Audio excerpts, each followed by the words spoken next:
শুভ দুপুর বন্ধুরা। এ দেখো সোনাই বসে গেছে খেতে। হ্যাঁ, সোনাই লাঞ্চ করতে বসে গেছে।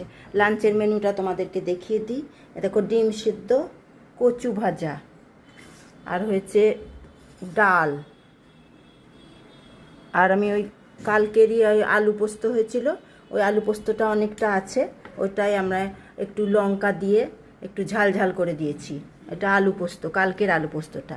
আর এটা হয়েছে ওলের তরকারি।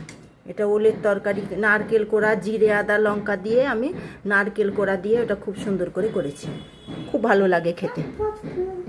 আর আছে আম। এই হয়েছে আজকের লাঞ্চ মেনু। আজকের লাঞ্চ মেনুটা এটাই। কেমন হয়েছে বন্ধুরা দেখো। ওই দেখো সোনাই খেতে বসে গেছে। এই দেখো লাঞ্চ মেনু: কচু ভাজা, ওলের তরকারি, আলু পোস্ত, ডাল, আম আর ডিম সেদ্ধ। আজকে আমি ডিম সেদ্ধ ওকে একটাই দিয়েছি। আবার সোনাই ভালো করে বসো। এদিকে মুখ ঘোরাও। এই দেখো বসেছে খেতে। চলো তাহলে টাটা, আসছি।